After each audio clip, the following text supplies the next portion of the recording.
Assalamualaikum warahmatullahi wabarakatuh. Salam sehat, salam sejahtera untuk kita semua. Perkenalkan, saya Nurhalisa dengan NIM 8604463131. Saya merupakan mahasiswa Universitas Terbuka, Program Studi Pendidikan Guru Sekolah Dasar. Video ini dibuat untuk memenuhi tugas mata kuliah Filsafat Ilmu. Pada kesempatan kali ini, saya akan membahas tentang ontologi, epistemologi, dan aksiologi, serta keterkaitan di antara ketiganya adalah filsafat ilmu. Topik ini penting karena melalui ketiganya kita dapat memahami ilmu secara lebih menyeluruh, mulai dari apa yang dipelajari, bagaimana cara mendapatkannya, hingga bagaimana ilmu tersebut digunakan dalam kehidupan kita. Baik, mari kita mulai dari yang pertama, yaitu ontologi. Apa sih ontologi? Ontologi adalah cabang filsafat yang membahas tentang apa yang benar-benar ada atau dengan kata lain, hakikat dari suatu realitas. Jadi, ontologi tidak realistis. Ontologi tidak hanya melihat sesuatu itu ada atau tidak, tetapi juga mencoba memahami apa yang benar sesuatu itu. Dalam ilmu pengetahuan, ontologi digunakan untuk menjelaskan apa yang menjadi objek bagian dari suatu ilmu. Objek kajian ini penting karena menjadi dasar dari suatu bidang ilmu. Sederhananya, objek kajian itu adalah apa yang dipelajari oleh suatu ilmu.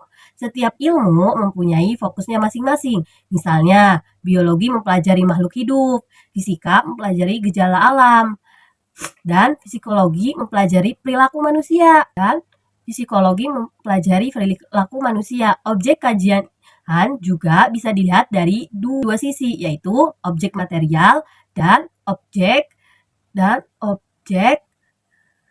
formal. Apa itu objek material?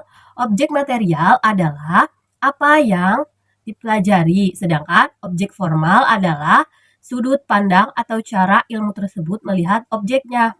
Contohnya, di dalam biologi, manusia dilihat dari aspek tubuh dan fungsi organ. Dalam psikologi, manusia dilihat dari perilaku emosi dan proses berpikirnya. Sedangkan dalam sosiologi, manusia dilihat dari hubungan dan interaksi sosial.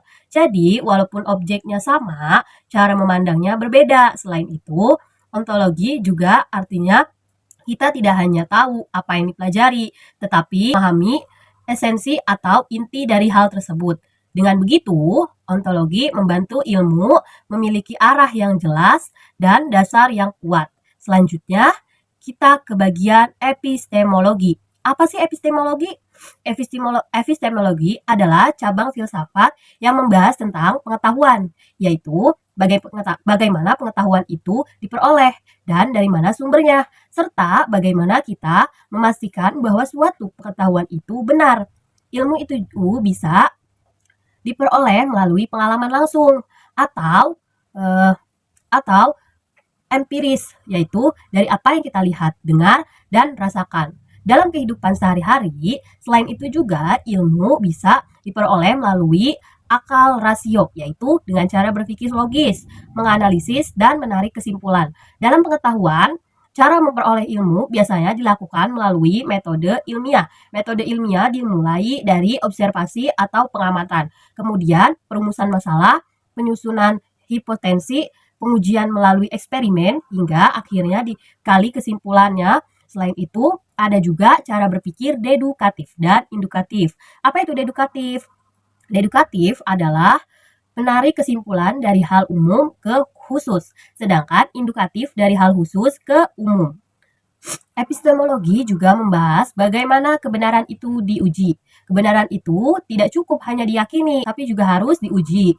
Ada beberapa teori kebenaran seperti teori korespondensi, yaitu kebenaran harus sesuai dengan kenyataan. Teori koherensi, yaitu kebenaran harus konsisten dengan kenyataan, harus konsisten dengan pengetahuan lain yang sudah ada. Dan teori pragmatis, yaitu kebenaran dilihat dari sejauh mana sih itu bermanfaat dalam kehidupan kita. Selain itu, kebenaran dalam ilmu juga harus diuji melalui proses sertifikasi dan pengujian ulang agar hasilnya lebih dapat dipercaya dan tidak bersifat sementara. Selanjutnya yang kita bahas adalah aksiologi. Apa sih aksiologi? Aksiologi adalah cabang filsafat yang membahas tentang nilai, etika, tujuan, dan penggunaan ilmu. Jadi, aksiologi menekankan bahwa ilmu tidak hanya sekadar untuk diketahui, tapi juga harus digunakan dengan cara yang benar dan bertanggung jawab. Seperti ilmu itu harus memberi manfaat bagi kehidupan manusia. Penggunaannya juga harus mempertimbangkan nilai baik dan buruk agar tidak menimbulkan dampak negatif. Misalnya, perkembangan teknologi memang sangat membantu manusia dalam banyak hal, tetapi jika tidak digunakan dengan baik, bisa menimbulkan masalah seperti penyalahgunaan informasi, bahkan kerusakan sosial. Selain itu, tujuan ilmu juga untuk meningkatkan kesejahteraan manusia, membantu memecahkan berbagai masalah kehidupan, serta mendorong kemajuan peradaban. Terakhir yang kita bahas adalah keterkaitan dalam ontologi, epistemologi, dan aksiologi. Ketiganya ini saling berhubungan dan tidak dapat dipisahkan. Ontologi menjelaskan apa yang dikaji. Epistemologi menjelaskan bagaimana ilmu itu diperoleh dan dibuktikan. Sedangkan aksiologi menjelaskan apa itu tersebut digunakan. Tanpa ontologi, ilmu tidak memiliki objek yang jelas. Tanpa epistemologi, ilmu tidak memiliki cara yang tepat untuk memperoleh kebenarannya. Dan tanpa aksiologi, ilmu bisa kehilangan arah dan berpotensi disalahgunakan. Sebagai penutup, dari sini dapat disimpulkan bahwa ontologi, epistemologi, dan aksiologi merupakan 3 dasar penting dalam filsafat ilmu. Saling melengkapi satu sama lain. Dengan memahami ketiganya, kita tidak hanya mengetahui apa itu ilmu, tetapi juga bagaimana cara memperoleh dan bagaimana menggunakan cara bijak dalam kehidupan. Baik, sekian dari saya. Mohon maaf bila ada salah kata atau banyak kekurangan dalam presentasi dari saya. Saya tutup dengan ucapan terima kasih. Wassalamualaikum warahmatullahi wabarakatuh.